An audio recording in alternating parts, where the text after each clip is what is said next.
All right, thank you very much for coming to the second IIS seminar of the semester. I'm really happy today to introduce Professor Donald Williamson, who's a new professor in computer science here. He just started in fall. Donald did his bachelor's work at the University of Delaware and then has a master's degree from Drexel, and then he worked for several years as a staff scientist at Lockheed Martin before returning to academia to get a master's and PhD at the Ohio State University, as they like to say, and then has been here since fall. So thanks so much for coming. Really looking forward to your talk. Well, thanks, David. Thanks for inviting me, and thank everyone for coming. So today I'm going to be presenting some of my work on speech separation, for separating speech from background noise.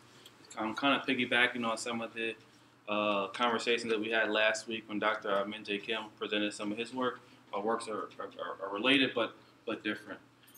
In particular, I'm going to be speaking about a specific approach that I worked on when I was at the Ohio State University before I graduated from there and came here to IU.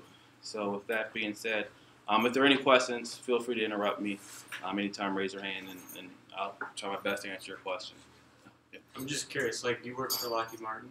Yeah, I used to, yeah. Which, sorry, I heard, like, Norristown when you guys were chatting. Oh, I'm from the Philadelphia area. Oh, I'm from Delaware originally, but I was in South Jersey in maritime systems and sensors, doing radar signal processing. Okay, work. Cool. Okay. All right, well, let's get started. So I'd like to start off with this kind of general high-level conversation about machines that hear and talk. When I was a child, I watched a lot of sci-fi films, a lot of futuristic cartoons. I mean, things like Star Wars, where you had R2-D2, where you can talk to them and they would talk back to you, almost like a normal human.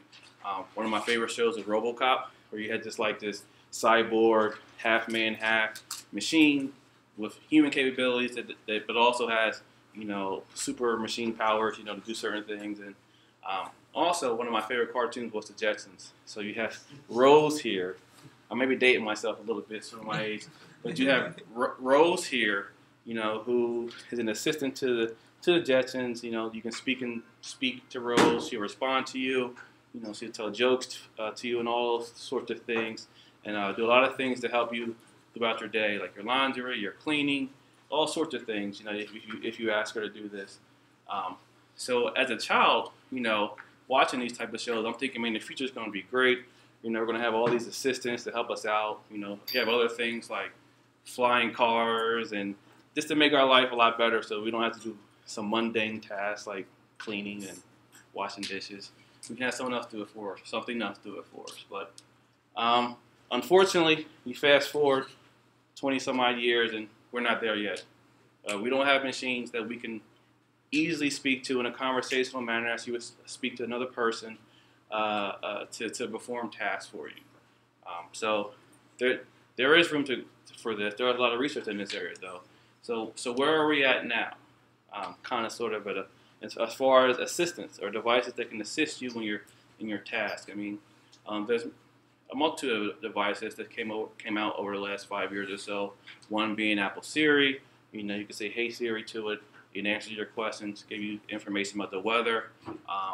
Google just announced its phone a few weeks ago, announced its assistant a few weeks ago, where, again, similar to Siri, you talk to this, it'll answer questions for you, and organize your calendar and things of that nature. Likewise, Amazon, has its Echo, where, again, it's another standalone device. You can have in your room, it can play music based on voice commands, and all sorts of things of that nature. These are kind of where we are now, and these devices, although they're not on par with my dreams as a child, they are pointing us in a direction where we can use voice to activate certain devices and to interface with them. But fortunately, at least for me, since this is my research area, these devices aren't perfect yet. There's still room for improvement for this sort of interface, man-computer interface. So let's first talk about the importance of speech and audio. And there's really, with this digital growth, the speech and audio is everywhere. I mean, we use speech and audio for a lot of things throughout our day. I mean, I'm pretty sure mostly everyone in here probably has a cell phone. But 15 years ago, you wouldn't be able to say that. But everyone has a cell phone now that's capable of picking up their phone, calling someone in a remote location, and using voice to communicate somehow. Likewise, we have apps like FaceTime and Skype and Google Hangouts and Duo, where we can have video, so we have audio and speech interfaces with people in remote locations. I mean, we have podcasts, we have YouTube, we have Skype, all these things that are really based a lot on speech and communicating with someone in a distant environment. And this is important because speech contains a lot of information. I mean, we use speech, one, to communicate, but there's also other factors we can glean from the speech. Like we can identify, or the audio in general, we can identify whether it's music or versus speech. We can identify certain sound here. I know it's a projector because I've heard it a lot. You can identify this information about the speaker. Are they male? Are they female? What is their age? What is their gender? Things of that nature. And likewise, with speech, we can identify things like location. Like, is it from my right? Is the sound coming from my right? Is it from my left? Is it from in front of me or behind me? So speech is everywhere. It's useful in a lot of these devices. And these devices have shown that speech is very, very useful way, at least of interfacing with machines. And this type of information, if we can extract this from speech, we can even create more intelligent systems and systems that improve interaction between us and computers. So what challenges exist? So I mentioned a lot of these speech-based systems, like Siri and OK Google, things of that nature. But what challenges exist? And Dr. Kemp, he mentioned some of this last week. We were talking about sounds do not occur in isolation. So even if I want to use my device to communicate with it, in certain environments, there are going to be other sounds that are present that hinder the device's ability to perform as designed. So one major interference is just background noise. It can be other speakers. It can be music if you're at a restaurant. It can be construction noise if you walk around campus. You hear that, or in certain buildings you hear construction noise.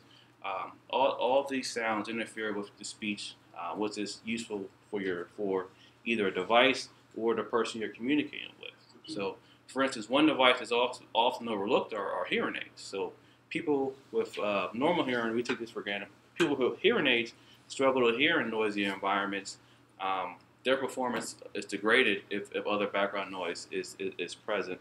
Likewise, our devices like Siri and OK Google speech recognition, they're not as effective if other noise is present. So there's been a lot of approaches to handle this. I mean, companies are addressing this, like Google and Microsoft. They're addressing this problem. Researchers like myself and Dr. Kim and others, and Dr. Raphael, they're addressing this problem for separating sounds in real environments. But one challenge, at least for speech, that still occurs is that if I want to remove the background noise from the speech, producing speech estimates that are high in quality is still very challenging. What do I mean by quality? I mean speech that is pleasant to listen to. I mean it sounds natural. It doesn't sound robotic. It doesn't contain a lot of distortions. So producing this quality of speech is something that many researchers like myself are still working towards.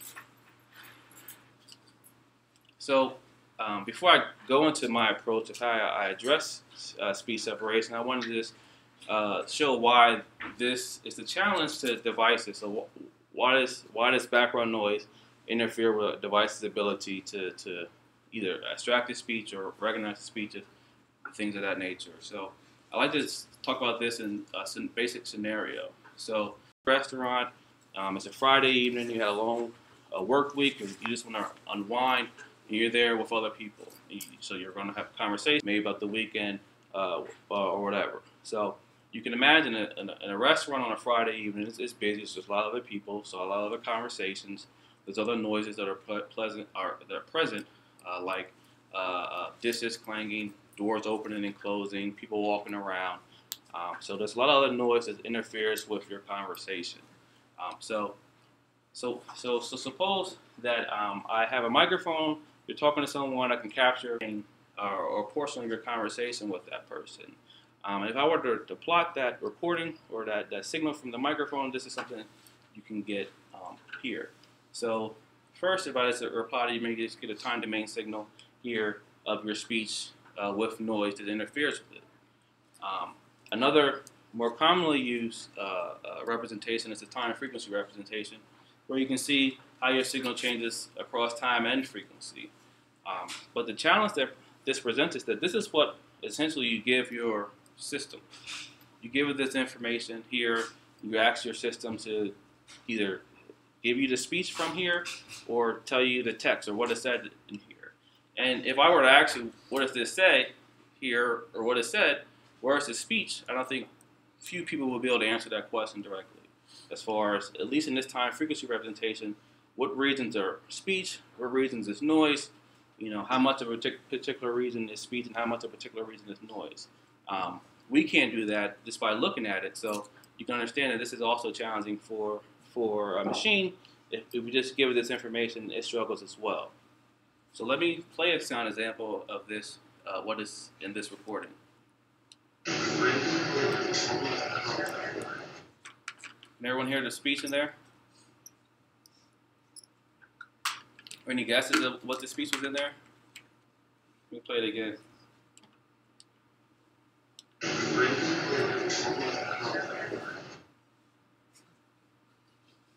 Any ideas? See, I mean, we can do. I know it because I've heard this a lot, of course.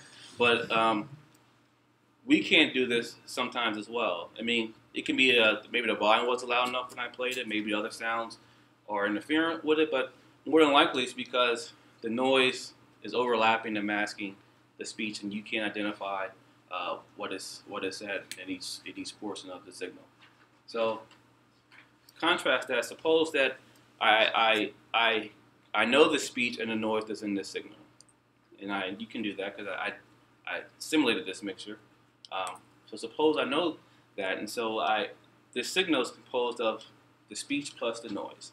So this is the speech here, this is the noise here, the time representations and the time frequency magnitude domain representations as well. So if I give you this information now, and if you were to compare it to the noisy speech, you can start to identify portions of where the speech is more dominant in this and portions where the noise is more dominant. For instance, looking at the noise profile, you see that a lot of energy, which is indicated by the dark red, occurs in this low frequency range at all times. So you can identify that much of this is dominated by noise in the noisy speech. Likewise here, at this mark here across these 2 to 4 kilohertz, you can see that time. You see at this point that a lot of speech energy here. Likewise, you can see that here. So seeing the speech, you can identify where the speech is in the noisy speech. So this kind of alludes to the approach that some of the approaches you want to take to solve this problem. If I give my computer or my system ideas of what is present in the speech, maybe it can learn to identify the speech in this signal.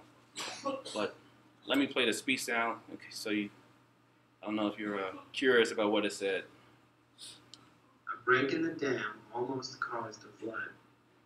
Now, if I go back and play, the noisy speech sound, maybe you can hear it. A break in the dam almost caused a flood. Can you hear it there? No, that's why I played the noisy speech first. Because if I played the clean speech first and then played the noisy speech, of course everyone would have heard it. A break in the dam almost caused a flood. Okay, so the question that I want to address, and what I address with my research mainly, is how can we extract the speech from this noisy observation? So for today's agenda, I'll start by going through some basic traditional speech separation at a high level. Then I'll go into my proposed approach, which is complex masking. So how we derive this approach and different ways to estimate this mask, and go into some evaluation of results. And then I conclude the talk with current and future work that I plan on conducting. So let's get started with that. So the question we want to answer is how can we develop methods to separate speech from background noise? So given this noisy speech, what kind of processing do I need to do the clean speech? So one of the popular approaches for extracting or estimating speech from the noisy observation is time frequency masking. So basically, this is a filtering approach that's done on the time frequency magnitude response of the noisy speech. So this here is noisy speech. I've already shown you the time frequency magnitude response of speech, and that's shown in the top portion here. Likewise, noisy speech is broken down also into a phase response as well. And this is simply by taking your time domain signal, doing Fourier analysis on it, you get a magnitude and a phase response as such. As you can see from these two responses, the noisy speech response is very structured, a little clearer as compared to the phase response, where phase response looks rather random. So one of the basic approach for separating the speech from the noise is time frequency masking on this magnitude response here as such. So I take this magnitude response, I run it through some time frequency masking system, and I get out an estimate of speech. So this is an example of such a system. So if this magnitude of y is the magnitude response of my noisy speech, m is my time frequency mask, I get an estimate of speech out by simply doing a product of the mask and the magnitude response, and it gives me an estimate of the magnitude response of the speech here. So you see, if you look at it visually, some of the noise is suppressed in this lower regions, and you see a basic outline of the speech in this estimated speech signal here. So the question is, what is the mask, and what kind of masks are there, and how can I estimate them? Oh, before I get to that, one big thing is to generate a speech estimate. You take this combination of the magnitude response and the phase, and you use the inverse Fourier analysis to go back to a time domain signal, so something you can hear and listen to. But traditional speech separation systems, they don't address the phase here. They ignore it completely. So they use the phase of the noisy speech is used as a phase for the clean speech signal. And there's reasons for that. There were reasons for that. In the past, they gleaned that the magnitude response was much more important to separation than the phase response. So traditionally, most approaches ignore the phase and just try to enhance the magnitude response of noisy speech. But what does this time frequency mask look like? Well, the mask itself is usually or generally either binary or solved. So a binary meaning at each point here, the mask has a value of either 0 or 1. 0 indicates that that mask, at that point, that time frequency point, that the noise is much more dominant than the speech. So if you get the mask at value 0, you're removing the noise. Otherwise, you give it a value of 1, because you're saying the speech at that time frequency point is much more dominant than the noise. So I want to keep this portion in my estimated signal.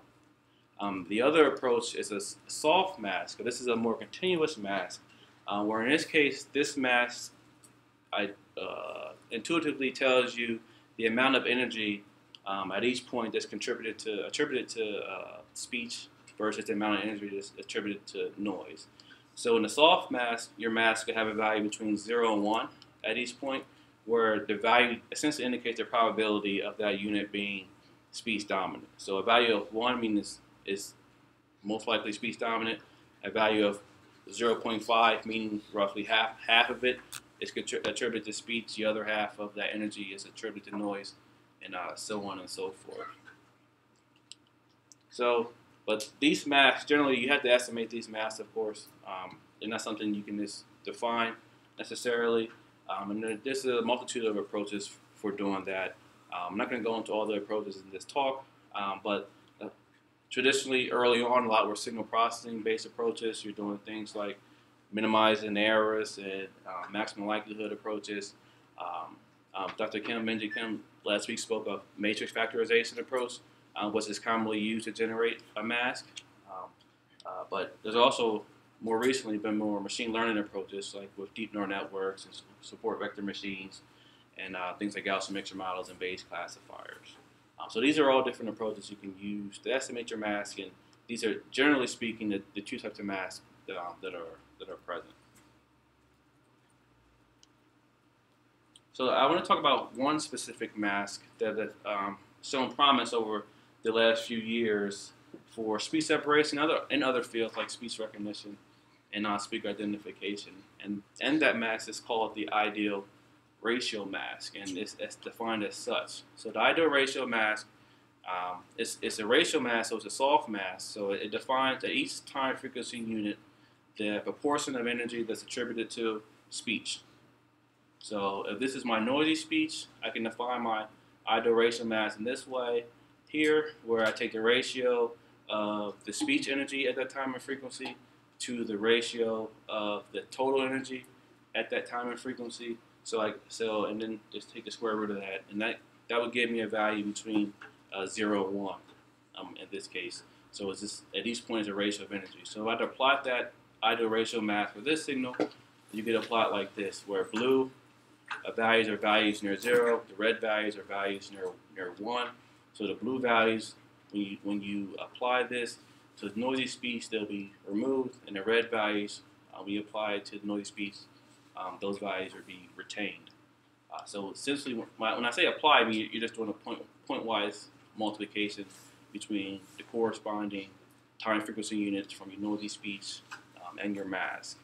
So after doing that multiplication, I can get this estimated or separated speech signal as shown here to the right for the noisy speech. So let's hear how this sounds. So first I'm going to play the noisy speech case, and then I'll play the separated speech case. So there's a noisy speech case here. The bill was paid every 3rd week. Any idea what they said there? The dinner is at 11:30 or something. Say that again? I can hear you. The dinner is at 11:30 or something. Close. Any other guesses? The bill was paid every 3rd week? Yes, that's correct. That's right. Really? Yeah, that's correct. The bill was paid every 3rd week.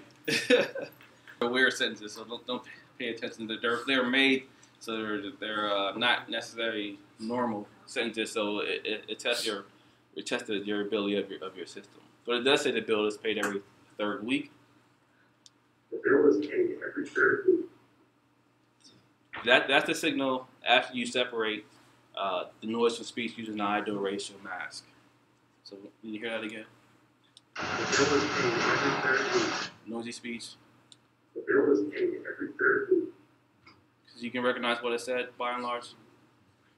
Yeah, I think most people can. That speech is very intelligible, in a sense, using this definition of ideal ratio mask.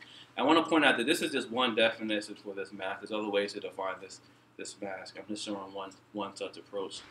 But one thing you notice if you listen to these signals is that the bill was paid every 3rd week. That's the clean speech version of it.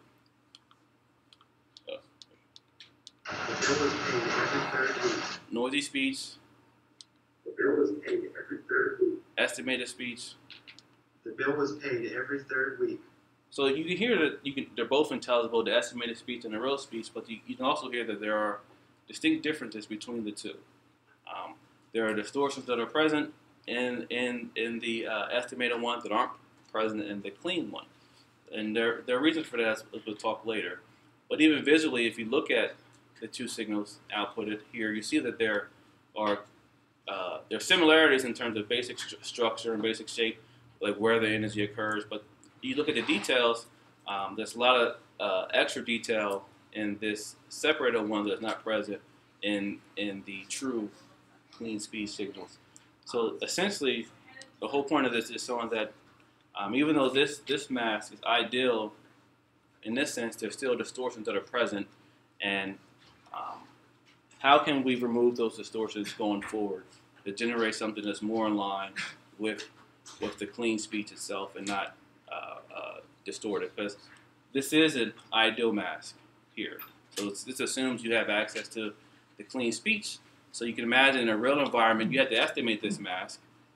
And so there's going to be even more errors due to mask estimation error. So there's going to likely be even more distortions that are going to be present in your signal. So essentially, I wanted to determine how can I raise the ceiling of this approach so that we can get even better results. Any questions to this point? Everything's clear? So in this formula, what is given to you? So you already know your signal medically, correct? Yeah, this is the ideal case. So this assumes that I know the speech signal and I know the noise signal, so I can calculate this ratio math. So, but in a real environment, like I said, I don't assume anything. I don't assume that I have the speech or. Then how do you do it? That's what I'll get to in the coming slides.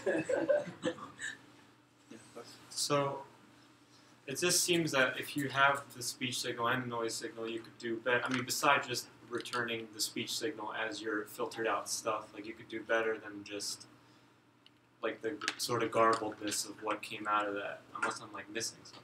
Yeah, and that's the whole point. I'm leading to a approach Okay, that I think I'm just confused on like it still sounded like that, but okay. And now I'm leading to that why, at least the idea why I think this is still has distortions, and that will lead to the approach that myself and some of my colleagues proposed for addressing this problem. So the question is, why does the ideal ratio mass produce distortions? I mean, this is the ideal case. So why are distortions present? And the main reason why we hypothesize that distortions are still present is, or at least one of the main reasons, is because the ideal ratio mass does not address the phase at all of speech. As I told you before, the speech, doing Fourier analysis, you break it down into a magnitude response and a phase response. Traditionally, you only enhance the magnitude response and you do nothing with the phase. You just use it as is. But recent studies have shown over the last 5 years, shown that phase is important to quality. If your goal is to produce speech that's high in quality and not just intelligible, then you should be concerned with the phase as well. And this is mainly because when in noisy environments, where with this example is in, this is a very noisy environment where the noise energy is at least twice as strong as the speech energy in this case. In noisy environments, the phase of the noisy speech reflects more the phase of the background noise than it does of the speech itself. So by using the phase of the noisy speech, you're adding distortions or maintaining distortions as opposed to removing them altogether. And there was a study done in 2010 by Polywall et al.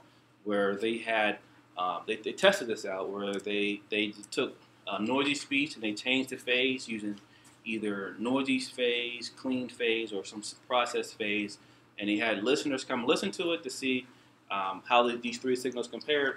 And in every case, or at least more often than not, when you use clean phase, even with the noisy speech, listeners thought that the quality was better.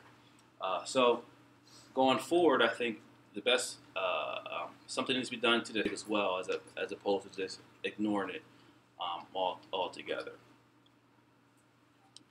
So that brings us to our proposed approach. So as I said, current approaches operate in the polar domain. If you think of your physics class of a vector has a length and it has an angle.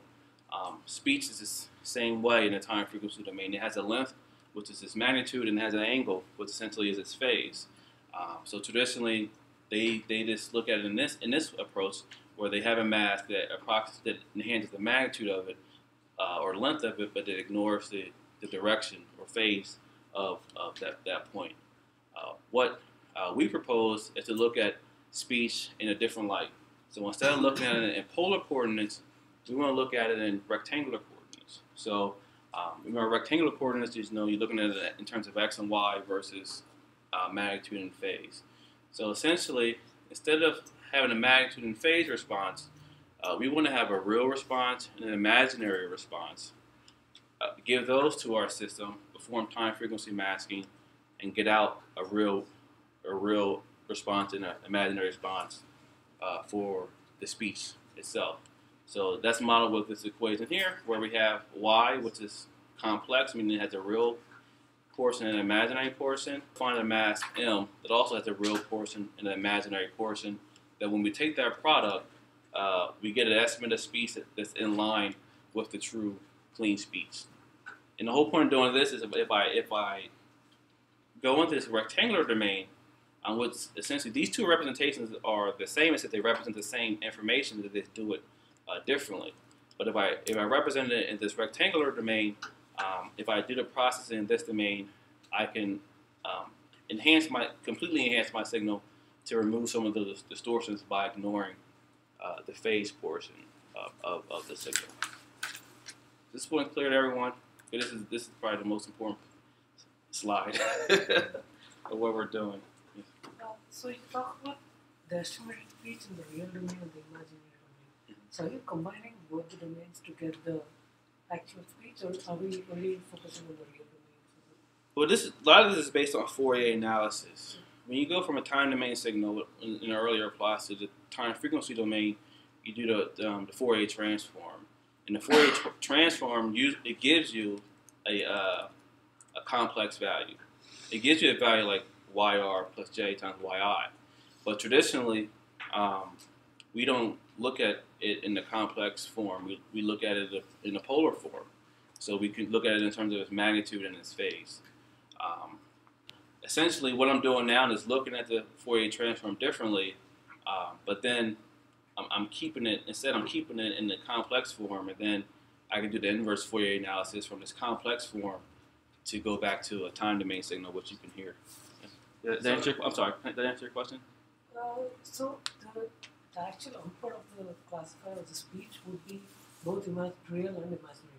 Right? Yeah, not so that more later in the next conversation. So basically, instead of ignoring the phase data, you're able to go back and sort of fix it to remove a lot of the artifact that you got from just doing straight magnitude transfer. Yeah, I'm no longer ignoring phase. Essentially, these real and imaginary components incorporate phase information, and that's something I didn't mention. So the real part of this is the magnitude times the cosine of the phase, and the imaginary part of this is the magnitude times the sine of the phase. So now I'm incorporating phase information here in a representation. So now, by operating the complex domain, you indirectly enhance both the magnitude and phase as opposed to ignoring it. And the reason we do this is because this phase response is random. I mean, it looks random at least, and it's not very structured. So if you're trying to do supervised techniques like deep neural networks or some sort of estimator, it's not going to perform well on something that's completely random and lacks structure. So the whole idea of this is we need to change this domain to something that is structured, that can work. Things like deep neural networks can be used to help. Any other questions? Before I move on? Dr. Rather than taking the phase from the noisy speech or whatever the signal is, to what extent can you try to recover the phase just from the magnitude portion of the signal? To try and find some phase function that agrees with that magnitude function. Yeah, there's actually work in that direction as well, where they actually use both the magnitude and the noisy magnitude and noisy phase to try to estimate a clean phase, so to speak, or enhance the phase. But they're doing stuff based on the harmonics and the frequency or pitch of the signal to try to extract phase from that, or to get an estimate of enhanced phase. I don't discuss that here in this talk, but in the journal we do a comparison with those approaches, and we find that actually the joint approach actually works a little bit better as opposed to separately enhancing the magnitude and separately enhancing the phase. We're also really proposing enhancing the phase, but rather trying to get a phase function that's consistent with your estimated magnitude. Oh, so it's like a representation that shows structure. Is that what you mean? Like in that sense, like a representation that shows structure akin to how this magnitude shows structure? Well, I don't know, maybe this is better for offline, but I mean, if you just take the magnitude and, I don't know, somehow, you invert to time domain and you come back to, if you start with zero phase and you go back to time domain and then you come back to frequency domain, you get some phase function. Yeah. I don't know if that's any good. Yeah, there was a prose by Griffin and Lim, I think, several years ago.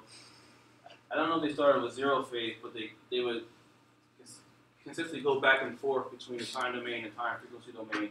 And that approach did show some improvements in terms of at least objective improvements in terms of scores for that. But for a listening study, I don't know if that approach would give you the result that you want completely in terms of removing a lot of the distortions. It may be a step in the right direction, but it may not get you to where exactly where you want to be.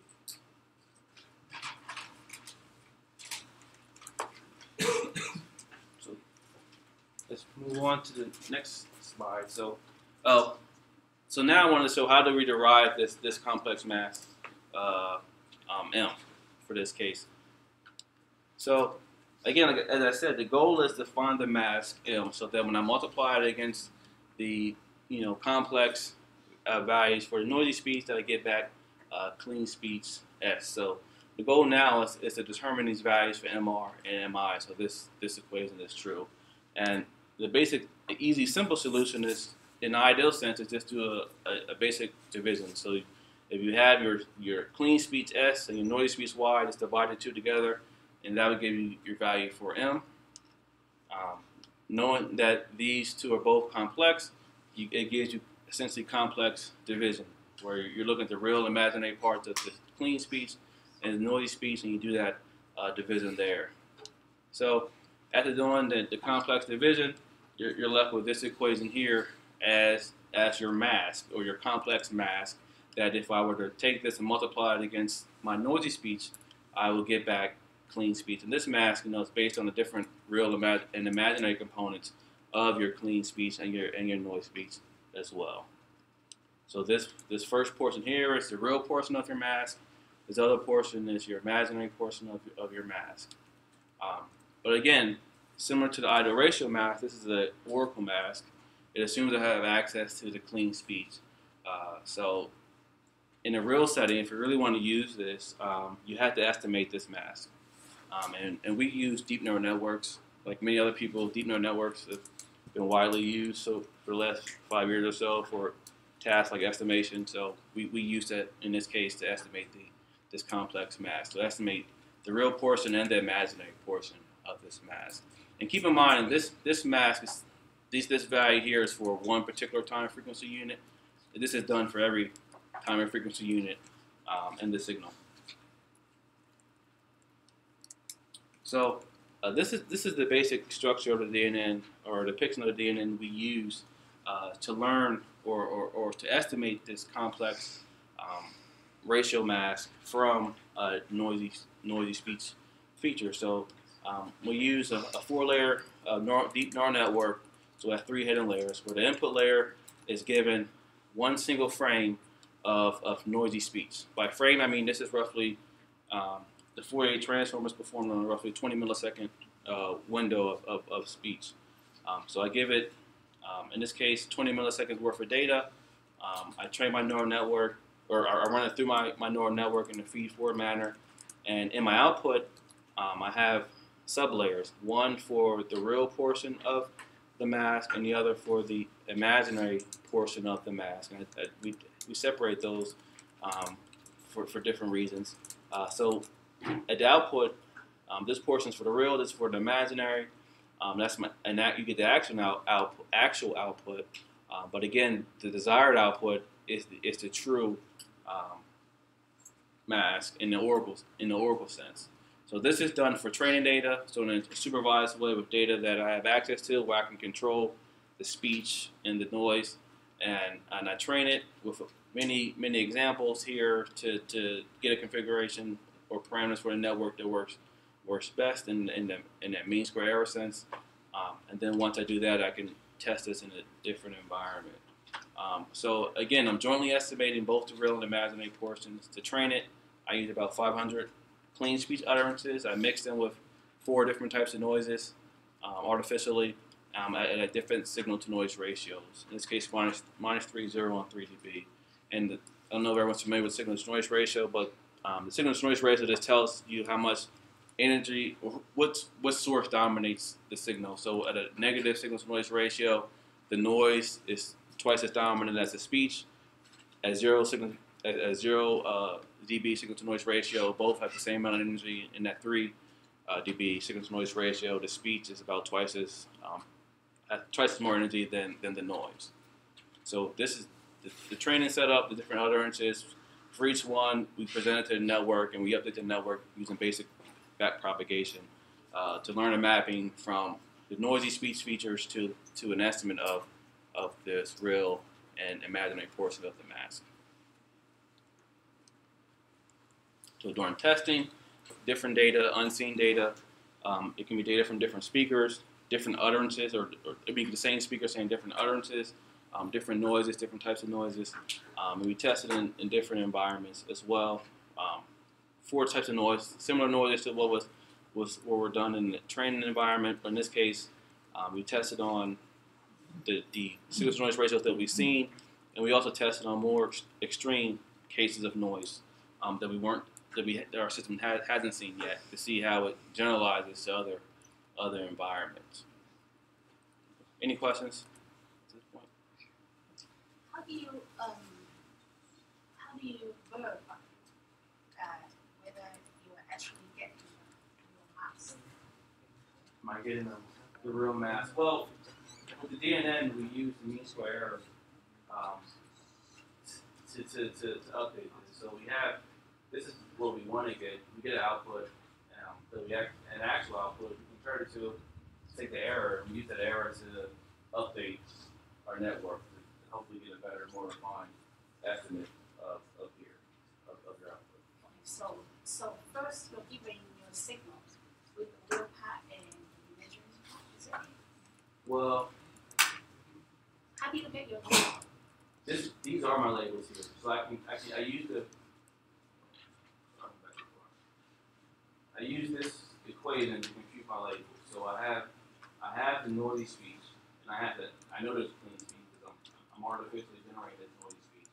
And I use those to compute these real and imaginary parts, and those real and imaginary parts are shown here. So that's my label that I use. Once I can compute the math, I use that as my label for my neural network. Any other questions? In terms of the types of noise, right? So do you have the same noise during training and testing, or do you have different noise calculations? The different testing you can do, and for this testing, I use the same types of noise. So it may be this noises from restaurants, it may be babble noises from different, like if you're in a classroom before class with 100 people, everyone's talking, that type of babble noise, different types of that, and also some other noises as well for this case. Is there, so like this noise is basically like periodic to some degree, I think. So like what if you had noise that was just randomly distributed, like 1 second there's noise, 1/2 second there's noise, then 3 seconds later there's noise. I don't know if that makes any sense. Yeah, I think I understand your question.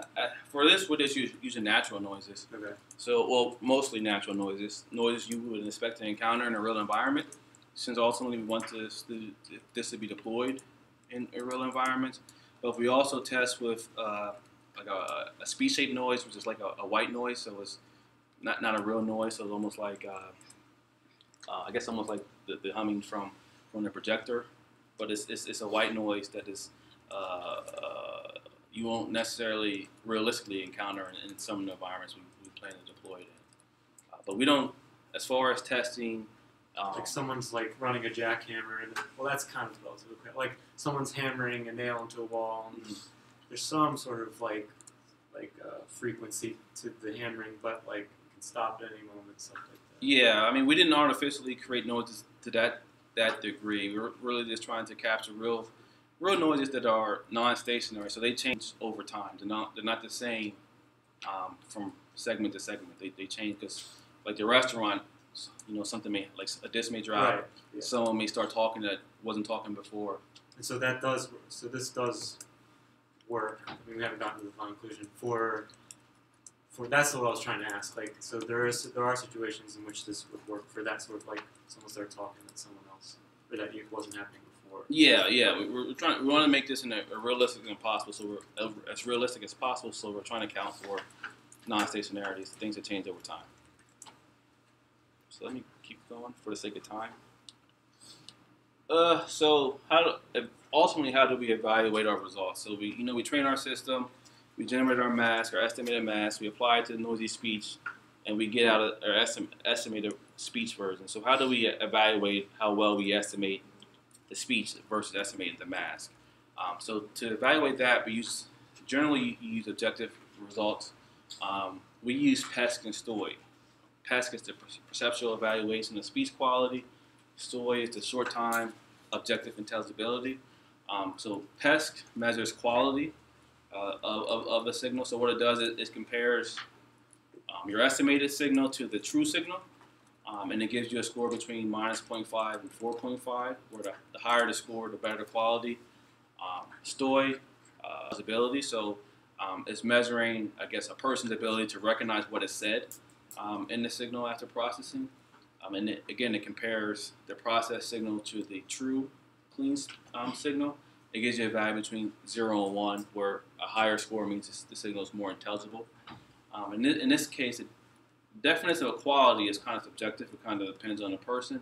But generally speaking, quality refers to the naturalness of the sound, the cleanness of it, how much noise is present, and other. Is it sound like it actually comes from a person versus, a computer, so to speak. So I have some results for some of the comparisons we performed. If you're interested, you can go into the journal paper where we go into a lot more extensive comparisons. But just some of the comparisons I've shown here as such. So I break it down. The average scores overall the training, overall the testing data in terms of PESC and STOI. So first we start with the baseline approach, where if I do no processing at all, if I take the noisy speech and evaluate its quality and intelligibility objectively, I get this set of scores here of 1.92 and 0.66 respectively for PESC and STOI. Now, if I were to estimate the iduration mask, the first mask that only operates on a magnitude response and ignores the phase, if I were to estimate that mask using the deep neural network, a similar training environment that we use in a proposed sense, you get this result here for PESC and STOI, around 2.44 and 0.8. Our proposed approach gets good improvements over the estimated iduration mask in terms of quality and intelligibility. And we also compare with another matrix factorization approach, a complex NMF approach. And you see the proposed outperforms each of these on average, at least for this data set. But I want the scores don't always tell the whole story, and I understand that. So I have some examples to help, I guess, you make your decision of what's best.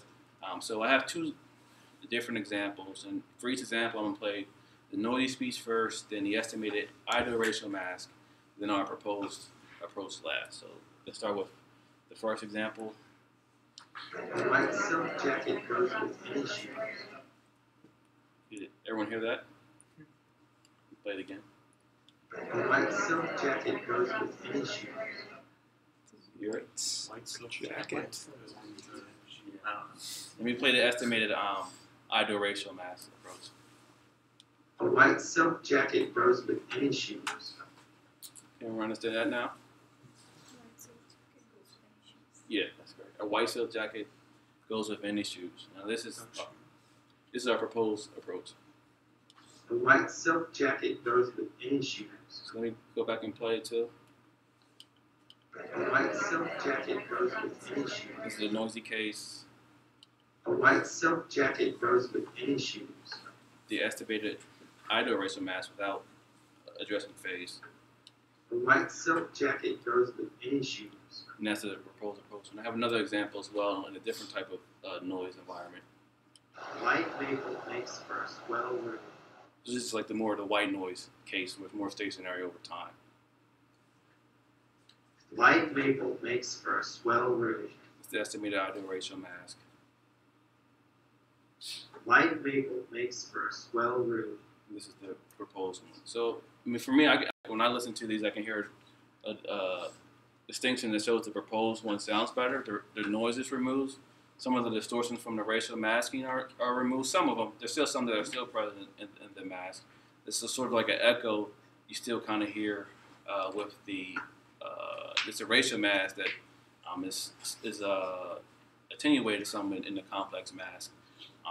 But by and large, these results I think can show that the complex, there's benefit to operating the complex domain versus just the magnitude domain. But just to be honest, when I first saw these scores, I was a little disappointed. I thought that our approach when I listened to a lot of signals was much better than this ratio mask on a comparisons, point-wise comparison's sake. So I thought these scores, at least for quality, were low. Intelligibility, I wasn't too concerned about because I know this produces very intelligible speech. My research is focused on the quality of the signals. So I'm more or less concerned with a lot of, in this case, the PET scores. So I thought these were rather low, and there's a reason for that. And one big reason is that, like most traditional separation approaches, these metrics most of the time, they don't look at phase at all. They ignore phase, and again, this is historical reasons for that. So I thought maybe they don't account for the phase, so maybe they can't capture the differences between our signals because they don't look at the phase at all, or they don't work in the complex domain at all. So another way to evaluate this approach is to conduct a listening study. So you just have people come in, compare pairs of signals. I would ask them what one sounds better. If one sounds better, how much better is it than the other? And a score from like 0 to 4. And also, if you select someone, why is it better than the other? So we had over a dozen people come in and do hundreds of comparisons each, and we averaged the results. And next you'll see the performance for that. So as I said, each individual, each person that came in the listening study, they did pairwise comparisons. They gave me a preference. They gave for each comparison, they gave a preference score, an improvement score, and a reasoning score. So starting with the preference score, what you see here is the case when we compare the complex racial mask to noisy speech, NSS noisy speech, when we compare it to the traditional racial mask, and when we compare it to the NMF matrix factorization approach. So these are preference results. So for each column here, the sum should be 100 because these are percentages. So on average, when comparing the complex mask to noisy speech, roughly 85% of the time, the complex mask is preferred over noisy speech. Roughly, I guess, 8% of the times, the noisy speech is preferred, and the remaining percent of the times, they think that the quality of the two signals is equal. There's a difference between the two. I think the biggest comparison is with the racial masking approach here, because this is the one we're trying to do. It shows it's operating in a complex domain, gives you benefit over ignoring phase. It's here, and you can see when comparing the complex racial mask to the traditional racial mask, it's still largely preferred over the traditional mask, roughly 87% of the time, and very few times, maybe 3% or so, they think that the racial mask is better than the complex mask on average. And similar performance for the matrix factorization approach.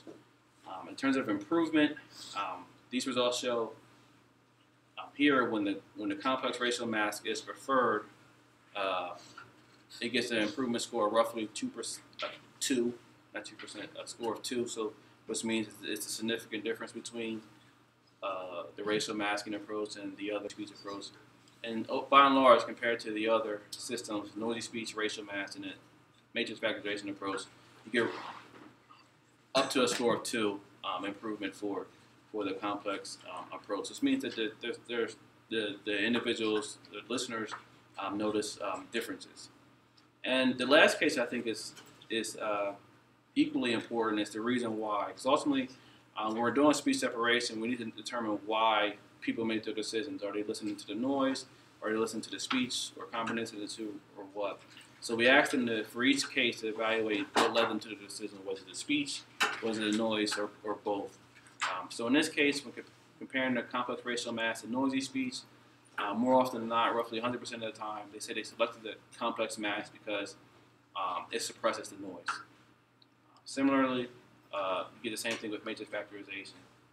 for the comparison with the racial masking approach, they said roughly 80% of the time that the complex mask, the speech quality as a result from complex masking is better than the results from just basic racial masking. And similarly, the 50% of the time, the noise is better. The noise suppressant is better with the complex masking approach. So I think the listening study, like, it just shows more results. I think shows the full benefit of using complex masking versus this magnitude domain masking. So that's our basic approach. I talked about traditional speech separation. I talked about our proposed approach. So what are some things I want to work on going forward with this? So far we've just discussed additive noises. So noises are linear combinations of each other. But in real environments, there are also convolutional noises. It's stuff like reverberation. So me talking to you now, you're hearing the sound directly reach your ears, but you're also hearing the sound reflect off of the wall, the desk, the ceiling. And that reverberation causes a lot of challenges for speech-based systems. One of those who want to separate speech from background noise, or those that want to perform things like recognition or speaker identification. Reverberation presents a problem. So this is just kind of a depiction here of a clean anechoic signal versus a reverberant one here. So you can see in the reverberant case, a lot of information is smeared across time and frequency, which makes it very hard to identify what is said or identify what's truly speech is present. So lately there's been supervised approaches towards this. I'm actually working on this now, seeing if I can do the complex racial masking for de-reverberation. It's actually something in preparation that we're doing now. So ultimately, we get improvements by doing complex racial masking. I'm not prepared to discuss those results yet, but it's still, again, we're still working towards further improvements using working by operating in this environment. Some other things I want to do. I want to do more distinctive testing. So I want to look at different features for a deep neural network, where certain features more important than others, things of that nature. I want to actually do a study with hearing impaired individuals, with those that may wear hearing aids, to see is this beneficial to them, enhancing magnitude and phase, how does it help them? And also, I think one thing that's important for me is live testing. So instead of simulating and artificially generating signals, tested in real environments, like a real restaurant, a real concert, something where there's a lot of noise and you're trying to talk to see. And also I want to test the usefulness of this as a front end to like a speech recognition system or speak identification or similar types of systems. One thing that also is important to me is, in I guess more machine learning aspect, is improving DNN training. Right now, I don't know if you know, but it takes a lot of time to train a DNN. It takes a lot of data. So I'm going to look at ways to more efficiently use data, so use less data, and still ideally get the same results. So that's something I'm interested in. And also, just doing musical instrument separation. I'm currently collaborating with Dr. Raphael and Dr. Kim on some efforts towards that as well.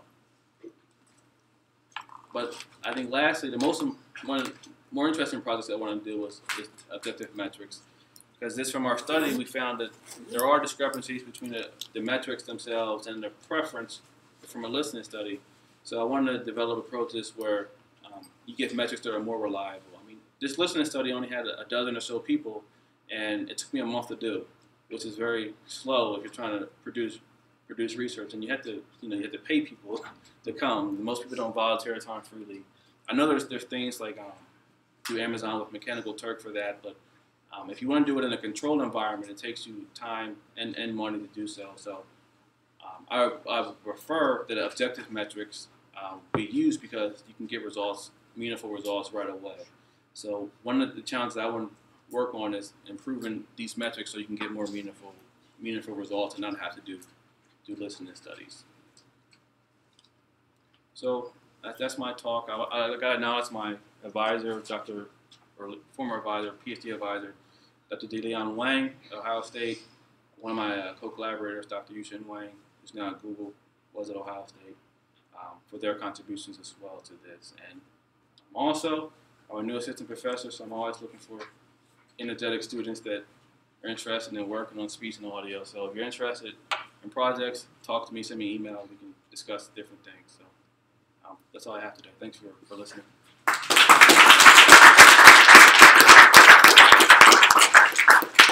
So Donald has to run to a class at 4, so we can't steal too much of his time for questions, but maybe there's time for 1 or 2.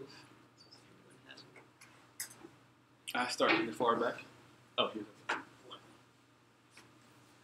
Okay. So you described listening stage, right? So while you're asking questions, do they know that the complex mask approach is like the latest one, or something like that, or just given like 3 options? It's a blind test. They don't know anything. So they're in a quiet room, so there's no other noises. By quiet room, like they actually like food, and we just give them randomly generated pairs of signals, and we present them to them randomly, and they just listen to each and then they answer the question. Yeah. They don't know what's our approach and what's their approach. Why the deep neural network versus other machine learning approaches? Just curious the thought process. Really, for speech separation, deep neural networks have outperformed a lot of approaches of late. And we're not using the latest greatest deep neural network. We're using the traditional deep neural network, and there's other ones like recurrent ones, long short-term memory ones that have been shown to be more effective, even than the traditional ones. But we're just using the traditional one because even they have shown to outperform other ones in terms of generalizing to a lot of environments. Ones like you just do like a basic phase, transformation model type approach. They can work well in their trained environment. But when you try to test it on a different environment, they don't perform as well. So that's really the main reason why we use deep neural networks. So do you have a fixed condition? Like, does it matter where you put the microphone? In this case, we're not dealing. This is simulated environment, so we're not even dealing with microphone location. This stuff is captured from data sets or corpus that are available online, where the microphone ideally is close and they're in that anechoic environment. So we're not dealing with. In this case, we haven't dealt with. So you're producing your samples by taking a clean recording of speech and adding it to a recording of noise. Yes. Elsewhere. Yes. And so this is my part B question. Okay, so when you use deep neural net, what is your model? Are you applying pattern recognition or are you applying prediction model? Which one? By model, I'm not sure. Okay, so when you use deep neural net, right, and then at the end, do you want to classify it or do you want to make a prediction? We're predicting the actual values of the complex mask. So the complex mask gives you values, negative and positive values, between say -5 and 5. We're using a deep neural network to predict those actual values. So which model do you use to make that prediction? Well, we're just using back propagation to train the deep neural network. So you are doing a classification. no, it's not classification. It's regression. So we're actually estimating a value. So we're not classifying it into anything. We're just the mask itself, our label, has row numbers between -5 and 5. And we're just using the deep neural network and updating the deep neural network that estimates the correct value at each point. And then which model do you use to make that prediction? Because you're not doing a classification. You're doing a prediction. So which prediction? So for this, with the deep neural network, let me just real quick back to my. For the deep neural network,